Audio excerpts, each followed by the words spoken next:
the seasoned performers took over that show. And Louise is going to get into this. I think we talked a little bit about it. No,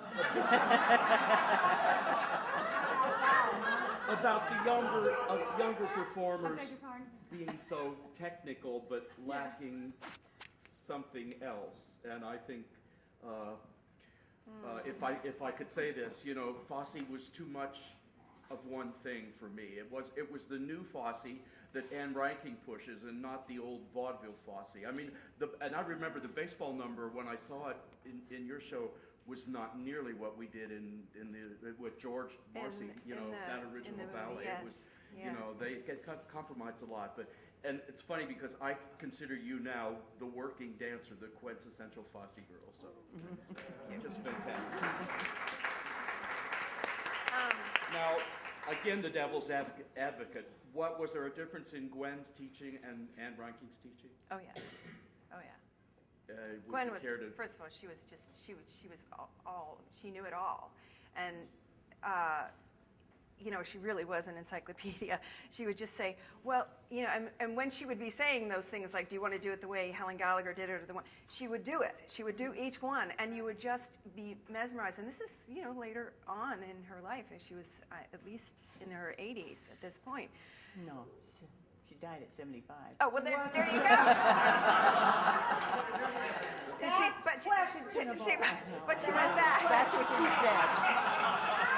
All right, but anyway, she was in her 70s, and you know, she had her aches and pains, but it didn't matter. I mean, she would sit there at the rehearsals watching, and she looked like she probably didn't move much at all, but then she would get up and she'd do Perk 4, which is the big, you know, the big ballet esque solo that Desmond Richardson did for the show Fosse. Mm-hmm. That was Charles Ward, I think, or something in Danson originally. But and she would get up and she would do the big ballet leaps and with great technique still at that point. Anyway, and Anne was more. She had to refer to the videotape a little bit more, I think, just because I think she's just a different person. But what they both brought to it was this. What they at least tried to impart in us, and I hope we were able to pass it on somewhat, is it wasn't just about the steps or the little specifics that were Fosse's choreography. It was really about the story that you were telling with every individual step, and that's right, and the life that you were living in that world. If it was Big Spender in the Fandango ballroom, or Dancing Man, it was this was his love ballad to Fred Astaire. And anyway, I think they both attempted to try to infuse us with that, and with that storytelling in the work, and with the wit in the work. I mean, his choreography was... any discussion of the pony dance from New Girl in Town? Because no one seems to know this dance, and it was Gwen's big solo in New Girl in Town, and there is a film of it, her doing part of it, and then Fosse joining him when the whole thing turns into a big cakewalk. But it's brilliant, and nobody seems to know of it. And you did it with her, right? Yeah. No, I did this off shoe with her. They might have touched on that in some of their workshops. There was a lot of material that did not end up in the final show. A lot of Gwen's solos were not in it. Yeah. Irby Fitch was in it for a moment. But it was when we were in Toronto. It was Marianne Lamb did it, actually. And they did The Conquering Hero. They tried to do a big chunk of that ballet. They called me in for that. Oh, right.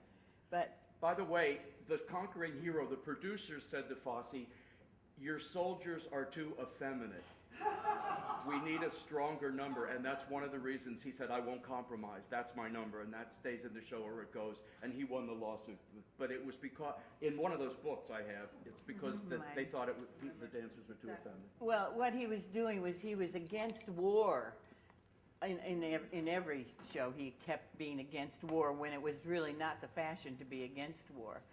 And the girls were the Japanese army, and we had duck-billed hats, way down over our eyes, and we had knives in our teeth, and we had big machine guns and bullets across, and we had the wrapped legs, and we were down in second position, plie all the time, jumping around the stage. Being fierce as hell, all the girls. And then the boys came out, dancing, and they had gold dust in their hair, and they had million medals on, and he was making a farce out of the whole thing. And the mother of the conquering hero was telling her girlfriend all about what the war was going on in South Pacific and what her version of it was, which was completely wrong. And we are dancing to the words. There was no music. So trying to reestablish that for dancing was impossible to remember because you have no music to hang it on to, Right, you know. right. But Well, this pony dance, they brought Gwen forward, and she's in a white dress, and there's a tape, American Musical Theater from the 60s, I think, where Bob and Gwen do this, and I have it, and I should have made copies and sold it. We could have made a lot of money here because it's absolutely brilliant. They do a little bit of the mambo, they do a little bit of Lola Once, and he talked about how this was an accidental thing, and of course you know. But they brought her out, and she had her hair tied up, and she just started this. It was all based on what a pony would look like.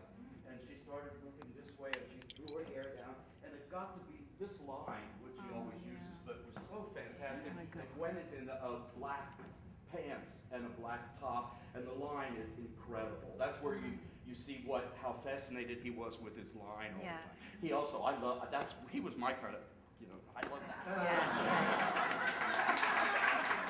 but didn't she swish her hair Oh, around yeah, the with hair the pony? would go around Ponytail. and around and around. And it finally led into, this was wonderful. It finally led into all of us doing the highest cakewalk we could do, and we were trying to be up here, and the curtain came down for the first act. And so 15 minutes 15 later. minutes later, the curtain goes up, and we're in the It's the only time I've ever seen it used. That was So great. it was wonderful. That's Of course, great. it got major applause.